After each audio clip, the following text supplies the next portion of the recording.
দেখছেন? বুঝতেই পারছেন এরকম একটা গলি, সরু গলির মধ্যে দাঁড়িয়ে আছি, মানে উত্তর কলকাতায় দাঁড়িয়ে আছি। আর চলে এসেছে ভোটের মরশুম। ভোটের মরশুম মানেই পশ্চিমবঙ্গের রাজনীতি সরগরম। আর এর মাঝেই যেটা শুরু হয়েছে সেটা হচ্ছে সন্ধ্যেবেলা বিভিন্ন টেলিভিশন চ্যানেলের প্যানেল ডিসকাশনে বিভিন্ন রাজনীতিবিদরা আসে, তারা নিজের কথা বলে, তারা নিজেদের মতাদর্শের কথা বলে, নিজেদের দলকে সাপোর্ট করে। মানে এই যাদেরকে আমরা প্রত্যেকদিন টেলিভিশন চ্যানেলে দেখি, তাদের একটা অন্য রূপ, অন্য অ্যাঙ্গেল এই লেন্স কথার পর্দায় আপনাদের সামনে এই রাজনীতির সঙ্গে যুক্ত যারা, তাদেরকেও একটু আপনাদের সামনে তুলে আনার। আপনাকে যখন আমরা দেখি সন্ধ্যেবেলা যে প্যানেল ডিসকাশনস গুলোতে, দেখতে পান না না কিন্তু সন্ধ্যেবেলায় যেন আপনাকে বেশি লাউড হিসেবে দেখা যায়। মানে আপনার যে কণ্ঠস্বর সেটা সবার কণ্ঠস্বরকে যেন ছাপিয়ে যায়। মানে এই লাউডনেসটা বলতে চান না হ্যাঁ যে আমার ষাঁড়ের মতো গলা? না না, একেবারেই তা নয়, কিন্তু আমি বলছি যে আপনার এই যে লাউড ব্যাপারটা, এটা কি আপনার ছোটবেলা থেকেই ছিল? হ্যাঁ, আমার মা বাবা বিরক্ত থাকতেন যে চেঁচাবি না। হ্যাঁ, বিরক্ত থাকতেন তখন। আপনার একটু একটু ছোটবেলাটা জানবো, যে আপনি ছোটবেলায়। আমি তো এখনো ছোটবেলা আমার আলাদা করে কি করবো? ছোটবেলা সবার যেমন ছোটবেলা থাকে, আমারও ছোটবেলা ছিল। আমরা পিটোপিটি ভাই বোন বলতে আগে, মানে আমরা, আর আমার বোনের মধ্যে 1.5 বছরের ডিফারেন্স, মানে মমতাদির মতো 6 মাস করে নয় কিন্তু, হ্যাঁ 1.5 বছরের তফাৎ।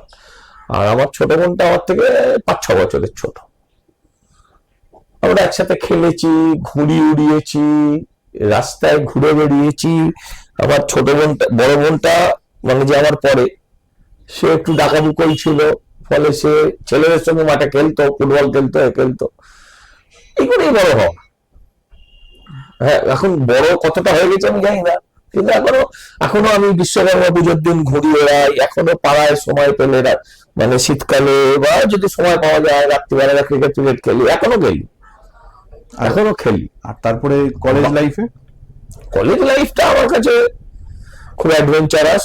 মানে লোকের যদি জিজ্ঞাসা করে স্কুল লাইফ না কলেজ লাইফ, তাহলে অবশ্যই আমার কাছে কলেজ লাইফ। আমি কলেজ লাইফটা প্রচন্ড ভালোভাবে এনজয় করেছি। হ্যাঁ, কলেজ লাইফটা লড়াইয়ের লাইফ। লড়াইয়ের লাইফ, বাট সারা জীবন সেটা আমার ইন্সপিরেশন। ধরুন আমরা ইন্ডোর স্টেডিয়ামে কলেজের ফাংশন, ধরুন কলেজের ফাংশনে আশা ভোসলে নিয়ে এসেছি।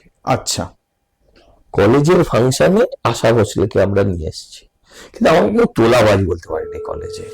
যে ভর্তির থেকে পয়সা খেয়েছি, হ্যাঁ, এটা কেউ বলতে পারবে না। মানে ইউনিয়ন করতে গিয়ে ছাত্র ভর্তি করানোর সময় যে পয়সা খাওয়ার ব্যাপার, একজন এসএফআই এর যারা ছিল তখন ছিল, এখন তারা অনেকে তৃণমূলে যারা আমার সঙ্গে ছিল তারা বলুক, কারণ এই কালচারটা ছিল না। এই কালচারটা যে ভর্তি করিয়ে পয়সা খাওয়া, প্রচুর ভর্তি করিয়েছি, কোনো মিথ্যা কথা। আপনি যদি বলেন যে অযোগ্যদের সুযোগ দিয়েছি, আপনি বলতে পারেন, কিন্তু আমাদের ব্যাপারটা ছিল কি, যোগ্যদের তালিকা হয়ে যেত, তারপর আমরা বলতাম যে আমাদেরও কিছু লোক নিতে হবে এবং আমরা ভর্তি করা, দলের ছেলে ভর্তি করাতাম, পরিষ্কার করে বলছি। কিন্তু মালের বিনিময়ে ভর্তি করে দলের ছেলে, মানে তখন তো আপনি কংগ্রেস, এবং তারপর আপনার শিফট, আপনি তারপর কংগ্রেস থেকে তৃণমূলে গেলেন, তারপরে তখন পুরো কংগ্রেসটাই শিফট হয়ে গেল। হ্যাঁ, প্র্যাকটিক্যালি তখন কংগ্রেসটা সাইনবোর্ডে পুরো কংগ্রেসটাই শিফট হয়ে গেল। এবং আমাদের দেখুন, কংগ্রেস বা তৃণমূল আমার কাছে বিষয় ছিল না, আমার কাছে বিষয় ছিল সিপিএম কে তাড়ানো। সিপিএম কে তাড়াতে এখানে আমাদের নেতা ছিলেন সোমেন মিত্র। নেতা বলুন, অভিভাবক বলুন, বাপ ঠাকুরদা যাই বলুন, সেই ছিল সোমেন মিত্র। এবং সোমেন মিত্র চলে গেল, আমরা তো অনাথ হয়ে গেলাম, তো আমাদের কাছে রাস্তাও ছিল না। বুঝতে পেরেছি। এবার আপনি যখন তৃণমূল থেকে বিজেপিতে এলেন, তখন আমরা দেখেছি সেই সময়ের যা পরিস্থিতি ছিল, আপনার বাড়ির নিচে আমরা দেখেছিলাম সেই সময় টেলিভিশনে প্রচুর পুলিশ, আর এই বোধহয় কাঠের দরজাটাই বোধহয় ছিল, মানে কাঠের দরজাটাও সেই সময় বিখ্যাত হয়ে গেছে, ওই ফ্রেমটা আর কি ক্যামেরাতে। তো কোনো ভদ্র সমাজে হয়, কোন ভদ্র সমাজে এটা হয়? জাস্ট এটাই একটা প্রশ্ন। কোন ভদ্র সমাজে হয়? আমার কোনো দুঃখ হয়। এটা তো যেহেতু আপনার পাড়া এবং আপনার বসত বাড়ি, এবং যখন এইভাবে পুলিশ আসছে, আপনার আপনি দেখেছেন তারপরের সিনগুলো? আপনি যদি আর্কাইভ করলেন, যদি দেখা যায়, দেখবেন হাজার হাজার পাড়ার মা বোনেরা পেটে। হ্যাঁ আমি দেখে এক্স্যাক্টলি, হ্যাঁ সেই সময় ছিল, সেটা তো সত্যি কথা। হ্যাঁ শুনুন, একটা সময় না বোমের পাল্টা আমরা বোমও মেরেছি। কি অস্বীকার করবো কেন? চুরি করিনি, পয়সা তুলিনি। আমার স্ত্রীকে, আমার ছেলেকে একদিন বলছিলাম যে তোর মতন বয়সে আমার 3বার জেল খেটে ফেলেছি।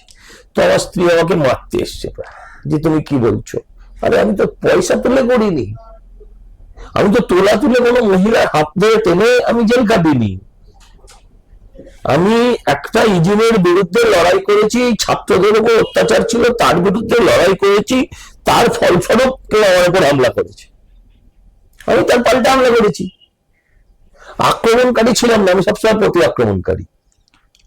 তো আমার বলার বিষয় হচ্ছে এটা, যে আমাকে আজও হামলা করে, আমার আমার মানুষ, সাধারণ লোক, জনতার উপর যদি হামলা করে, ভাই আমিও হামলাকারী। পাড়ার লোক আমাকে বুক দিয়ে শেল্টার দিয়েছে, পাড়ার লোক আমাকে বুক দিয়ে শেল্টার দিয়েছে। যেমন হামলা করবে সে তার তেমন হামলার জবাব পাবে, এটা আমার চিরকালের নীতি। বাট আমি কখনো হামলাকারী নয়, না সেটা আমি পছন্দও করি না যে কেউ হামলা করুক। রিসেন্টলি আমরা যেটা দেখলাম কদিন আগে বেলডাঙ্গায়, এই যে আপনি যখন হামলার কথা বলছেন, বেলডাঙ্গার যে ঘটনা আপনি তো নিজে দেখলেন, টিভিতেও দেখলেন, রেজিনগরে। রেজিনগরটা দেখুন, বেলডাঙ্গাটা মানে মুর্শিদাবাদ জেলাটা, মুর্শিদাবাদ আর নেই, মোটামুটি ইসলামাবাদে পরিণত হয়ে গেছে। এবং আমি বলছি এটা পুরোটাই সাজানো গোছানো। হুমায়ুন কবির যদি সঙ্গে না থাকে, যদি অন্য পক্ষে থাকে, মানে বা আইএসএফ যদি শক্তিশালী হয়, তাহলে তৃণমূল হারবে। আচ্ছা, তৃণমূল হারবে, বিজেপি নাও জিততে পারে, যেটা সম্ভাবনা নিয়ে যাবে, কিন্তু তৃণমূল হেরে যাবে। তাহলে বলছি সেই কারণে মুসলিম ভোটকে অ্যাকুমুলেট করার জন্য আজকে এই ঘটনাগুলো ঘটানো হচ্ছে। আমি আপনাকে বোঝাচ্ছি, উত্তর কলকাতায় 3.5 লক্ষের উপরে নাম এমনি বাদ গিয়েছে। এসআইআর হচ্ছে, এই এখন হচ্ছে, হিয়ারিং হচ্ছে, তাতেও তো 100 মানুষ লাইন দিচ্ছে। আচ্ছা, কোথাও তো কেউ হামলা করছে না। হামলা শুধু মালদায় হচ্ছে, মুর্শিদাবাদে হচ্ছে, কিছু কিছু জায়গায় ভেবে হচ্ছে, ভাবনা চিন্তা করে হচ্ছে। আপনি বিশ্বাস করেন যে আপনার 7 পাড়া দূরের একটা ছেলে অন্য রাজ্যে গিয়ে মার খেয়েছে, মরে গেছে, আত্মহত্যা করেছে, কিছু ঘটেছে, মেরে ফেলেছে, 7 পাড়ার লোক একসাথে একদম 30 ঘন্টা ধরে রাস্তায় নেমে পড়লো, অনর্গানাইজ, শুধু খবরের কাগজে বা ফোনে খবর এলো যে কার মরে গেছে, ব্যাস পুরো বেলডাঙ্গা রাস্তায় চলে এলো, আগুন ধরিয়ে দিল। আপনি মনে করেন এই যে পৌঁছাবে? আচ্ছা, উঠে গেলটা কেমন করে? পুলিশকে লাঠি চালাতে রেখেছেন উঠানোর জন্য, টিয়ার গ্যাস ফাটাতে রেখেছে উঠে যাওয়ার জন্য না। তারপর তো হুমায়ুন কবির এলো, না, হুমায়ুন কবির কিন্তু তাড়িয়ে দিল, সরিয়ে দিল। হুমায়ুন কবির তো প্রথম দিন এসেছিল, 32 ঘন্টা ধরে ওখানে চলেছিল, রাত্রে ঘুমিয়ে সকালে উঠেছে, আবার শুরু করেছে। আপনি দেখেছেন যে ছোট ছোট বাচ্চারা,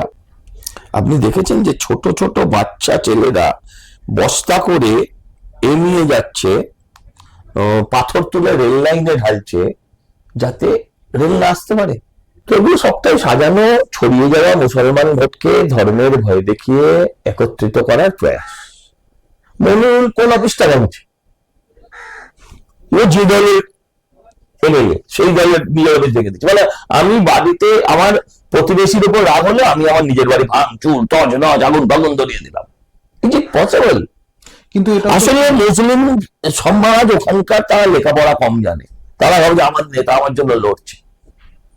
হ্যাঁ, এটাই তো আমি বলছি যে ওই একটা মুসলিমদের মধ্যে যে একটা কমিউনিটি ভাব, সেটা তো হিন্দুদের মধ্যে তার অভাব আছে, একদমই নেই।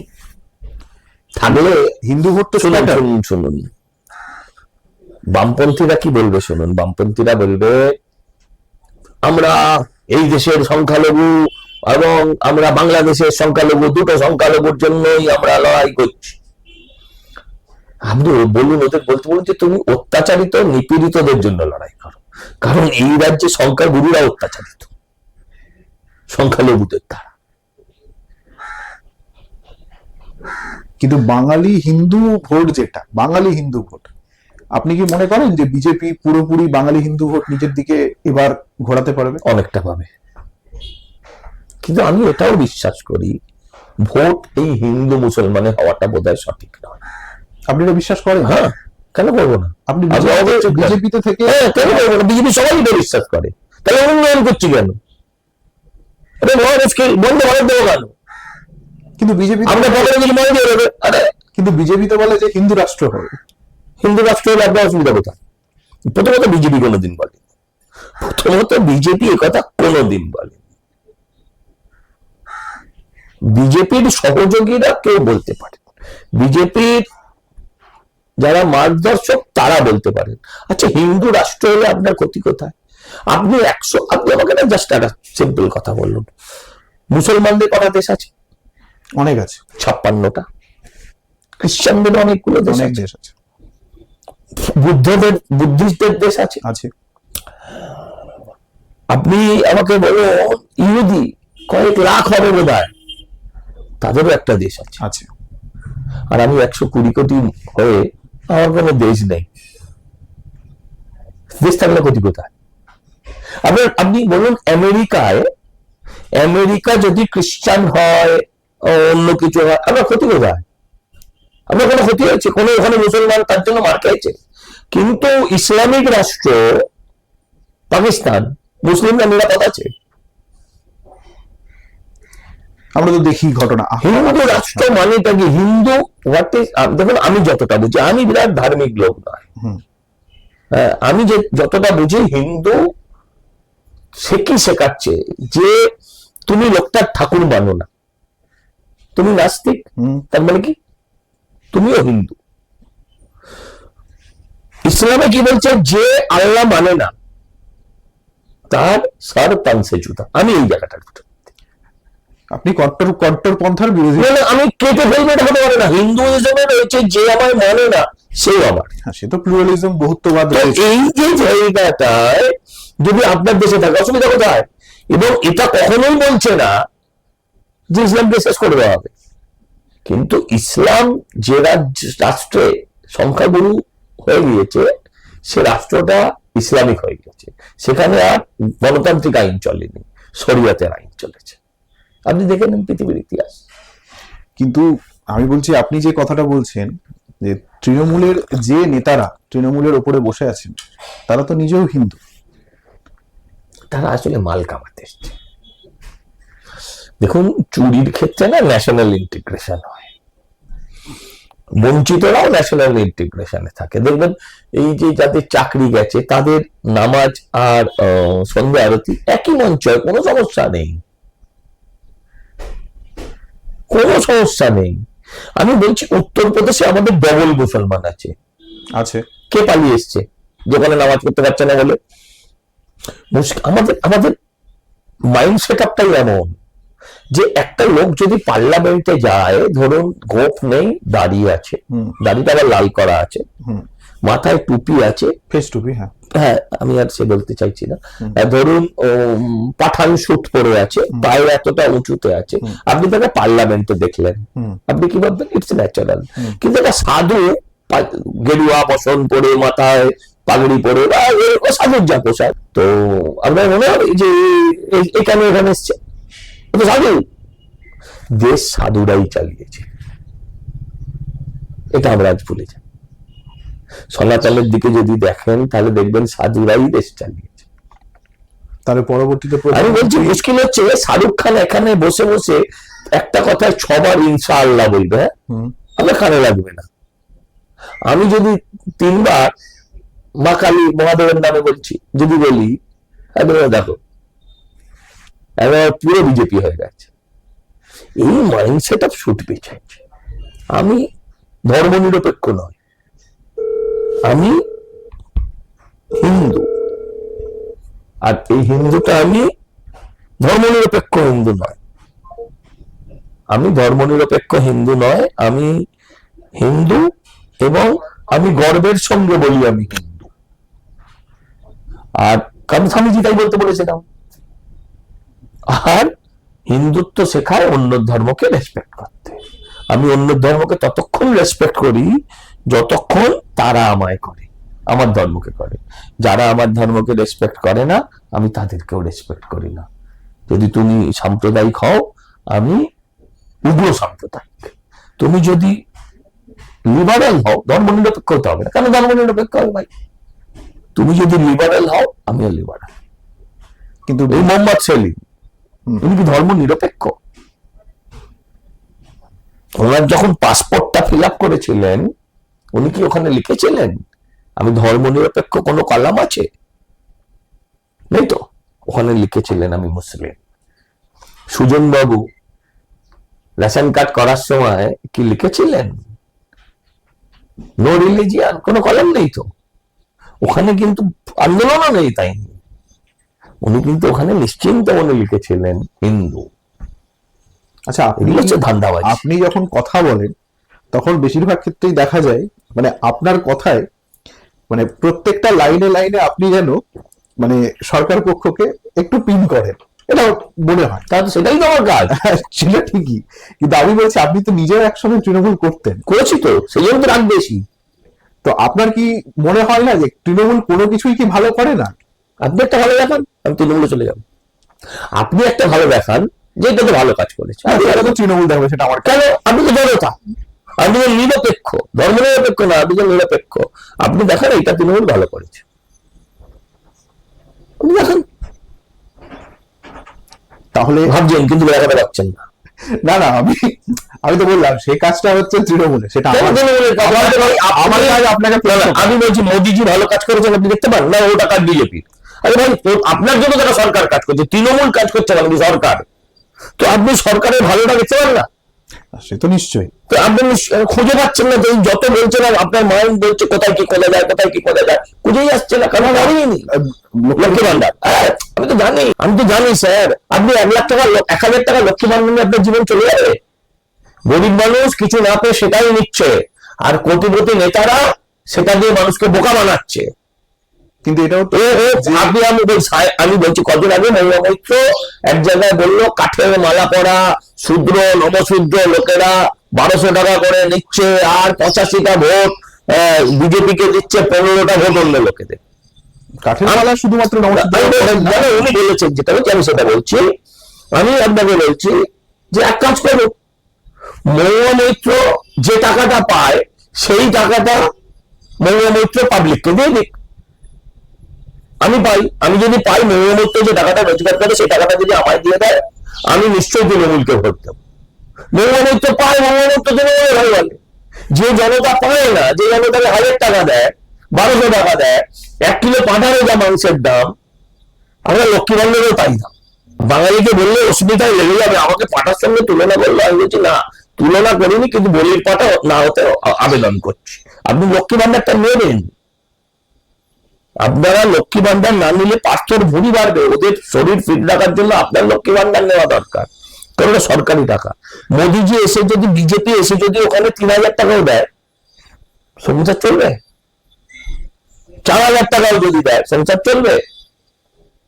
আপনার দরকার শিক্ষা, আপনার দরকার কাজ। কিন্তু বিজেপি, আপনি যে বললেন যে মানে হিন্দু ভোটের কথা আমাদের হচ্ছিল, সেখান থেকে আমরা এখানে এলাম এই আলোচনায়। তো আপনার কি মনে হয় যে বাঙালি হিন্দু ভোট, বাঙালি হিন্দু নিজেকে যেভাবে ভাবে, হিন্দি বলের যে হিন্দুইজম, তার থেকে বাঙালির হিন্দুইজম একটু আলাদা? তখন মুসলিমিজমও তাই। 2000 বাঙালি, আমি আপনাকে বলছি, সেটা হচ্ছে Hindi speaking Muslim, Hindi speaking Hindu, both are more radical. ঠিক। Bengali speaking Hindu, Bengali speaking Muslim, much more sophisticated, নরমপন্থী, হ্যাঁ, লিবারাল। বাট তাদের মধ্যে স্বাভাবিকভাবেই উগ্রতা একটু বেশি হলেও, মানে 1 ডিগ্রি বেশি হলেও মুসলিমদের মধ্যে ছিল। ফলে আজকে বেলডাঙ্গা সৃষ্টি হয়। এবং এই উগ্রতাটাকে চরম সীমায় নিয়ে চলে গেছে। আজকে কিন্তু হিন্দি স্পিকিং মুসলিম আর মুর্শিদাবাদের মুসলিম মৌলবাদের কাছে সমান হয়ে গেছে। যখন আমি বলি বটোগে তো কাটোগে, এই আওয়াজটা কিন্তু ওদের ঘরেও যায়, তখন ওরাও কনসলিডেট হয়। সেরকম সরকার কন্টিনিউয়াস একটা সম্প্রদায়কে প্যাট্রোনাইজ করার ফল, কিন্তু আমি যেরকম বলছি শেষ করিনি, প্যাট্রোনাইজ করার ফল এদিকে হিন্দুরা অর্গানাইজড হয়ে গেছে। নিশ্চয়ই 100 ভাগ হয়নি, 100 ভাগ হয়নি। হিন্দুতে বেইমান তো সবসময় বেশি না ভারতবর্ষে। আপনি ভাবেন না, আপনি পাকিস্তানে একটা ইন্ডিয়া পন্থী পাবেন? পাবেন না। এখানে যদি পাকিস্তান অ্যাটাক হয়, এখানে মিছিল বেড়ায়, বাঙালি চুপ করে দেখে। কিন্তু আমি নিজে জন্মেছি একটা এমন এলাকায় যেখানে আমার বাড়ির পেছনে পুরো মুসলিম সমাজ, এবং আমরা প্রায় 250-300 বছর ধরে সেখানে রয়েছি, মালদায় একটা এলাকায়। তো সেখানে কিন্তু আমরা রয়েছি, কিন্তু আজ পর্যন্ত আমাদের কোনো রকম সমস্যা হয়নি। কিন্তু এই রিসেন্ট, মানে আমি বলছি শেষ 10 বছর 12 বছরে এই মুর্শিদাবাদের মতো ঘটনাগুলো আমরা দেখি। আমি তো বলছি, আপনি কি রিসেন্টলি গেছেন NH-12 ধরে? হ্যাঁ, কেন যাবো না? আমি আপনাকে বলছি, আপনি আবার বলছি শুনুন। সেদিন ভাগ হয়ে গেছিল যেদিন মমতা ব্যানার্জি প্রথম বললেন যে গরুর দুধ খাই তার লাথি খেতে। যেদিন ইমাম ভাতা দিয়েছেন সেদিন থেকে ভাগ হতে শুরু হয়েছে। যখন থেকে মুসলিম বুঝলো যে আমি যা খুশি করি না কেন, আমার পেছনে সরকার আছে, আমার ভোট বাক্স আছে। কামদুনির আসামি, যখন ফাঁসির আসামি, ভারতবর্ষের ইতিহাসে আর আছে কিনা সন্দেহ যে ফাঁসির আসামি বেকসুর খালাস। ফাঁসির আসামির হাইকোর্ট করলে পরে, সুপ্রিম কোর্ট করলে পরে যাবজ্জীবন হয়, ফাঁসিটা রদ হয়। বেকসুর খালাস মানে নিচের কোর্টের জাজকে তো ফাঁসি দেওয়া উচিত। যে তুমি একটা বেকসুর লোককে ফাঁসির মতন আদেশ দিয়েছ, তোমার যা যাওয়ার যোগ্যতা থাকা প্রশ্ন উঠবে, কেউ করেনি। কামদুনির ফাঁসির আসামি বেকসুর খালাস একটাই কারণে। মমতা বন্দ্যোপাধ্যায়কে আমরা দেখলাম যে উনি এখন মন্দির উদ্বোধন করছেন, মহাকাল মন্দির হলো, মানে এগুলোতে উনি কালে ধরলেন, কিছু করার নেই। উনি যতই মন্দির করুন না, একটা সার্টেন মানুষ অ্যামাউন্ট অফ হিন্দু ভোট তো আছে, যেটা তারা তো আরো অ্যাট্রাক্ট করতে পারে। কি মনে হয় আপনার? হবে না। দেখুন, আমাদের ছেলে মেয়েদের তো নাম জানুয়ারি, ফেব্রুয়ারি, মার্চ, এপ্রিল, মে, জুন এসব হয় না। হ্যাঁ, আমাদের ছেলে মেয়েদের নাম, এই আমার নাম সজল, আপনার নাম কি? শুভেন্দু পাঠক। শুভেন্দু, আরে বাবা শুভেন্দু ভয়ঙ্কর। তো এইসব নাম হয় আমাদের, বুঝলেন? তো আমরা না শিক্ষা দীক্ষার কথাও ভাবি। আমাদের শিক্ষাটা একটু হলেও বেশি। ওদের যেদিন শিক্ষিত করে দেওয়া যাবে সেদিন দেখবেন ওরা আর এই খুনোখুনিতে যাবে না। ওদের যেদিন শিক্ষিত করা যাবে সেদিন ওদের ঘরে ওই জানুয়ারি, ফেব্রুয়ারি, মার্চ, এপ্রিল, মে, জুন নামক ভাই বোনের সৃষ্টি হবে না। সব আল্লাহর দেন নয়, ওরা বুঝতে শিখবে। আমি আর কুকুরের মধ্যে যদি পার্থক্য না থাকে, সব যদি ঈশ্বর মালিক বলবো না, আমার দায়িত্ব থাকে। আমরা হিন্দুদের জোর নেই মানে কি? শারীরিক জন্য, অর্থনৈতিক জন্য একটা বেশি দুটো বাচ্চা পয়দা করে। হিন্দুর বাচ্চার জন্ম হয় অর্থনৈতিক কথা ভেবে, শুধু শারীরিক সম্পর্কে নয়। এই জিনিসগুলো বুঝতে হবে। ওরা যেদিন ওদের লেখাপড়া দৌড়ে বেঁধে পিটিয়ে যদি লেখাপড়া করিয়ে দেন, এই জিনিস থাকবে না। দুবাইতে আছে মাল আছে, কোনো সমস্যা নেই। ওখানকার রাজা মহারাজারা মন্দির বানিয়ে দিচ্ছে। ওখানকার সরকার বলছে আয় মন্দির বানা, কারণ ভাবছে মন্দির করলে ওখানে আবার 4টে ব্যবসা হবে। আচ্ছা, যে কথাটা আমরা বলছিলাম একটু আগে, যে আপনার কি মনে হয় যে 2021 সালে আমরা যে ফলাফল দেখেছিলাম তাতে বিজেপির কোন স্ট্র্যাটেজিতে ভুল ছিল? কোথায় স্ট্র্যাটেজিতে ভুল ছিল? 3 থেকে 77 ভারতবর্ষের ইতিহাসে কটা দেখেছেন আপনি? আগে সেটা বলুন না। It's a huge jump. কিন্তু এই বলছি ইটস আ হিউজ জাম্প। শুনুন, ভোট রাজনীতিটা হচ্ছে এমন, আমি যদি তৃণমূলের থেকে একটা এদিকে চলে আসে, ডিফারেন্স কটা হয় বলুন তো? 2টোর হয় ডিফারেন্স। আপনার কাছে 2 টাকা আছে, আমার কাছে 2 টাকা আছে। আপনি আপনার থেকে আমি যদি 1 টাকা নিয়ে নিতে পারি, তাহলে 1 টাকা নিলাম, ডিফারেন্স 2 টাকার তৈরি হলো। এরকম অন্তত 30টা সিটে হেরেছি, যেখানে আমরা 1 থেকে 3,000 ভোট। এইটাই তো সরকার পাল্টে দিল। যদি 30টা সিট ওদিক থেকে এদিকে হয়, আমরাও কিছু ভোট মার্জিনাল জিতেছি, এমনও নয়, তাহলে আপনি যদি হিসেব করেন তাহলে দেখবেন পাল্টে গেছে। আরে ভাই, আমরা এই যে ধরুন লোকসভায় এত কম সিট পেয়েছি আগের থেকে, 2,33,00,000 ভোট পেয়েছি। ওদের 2,70,75,00,000 ভোট, 50 লাখ তার মধ্যে ভুতুরে মানে মৃত ভোটার বাদ হয়ে গেছে।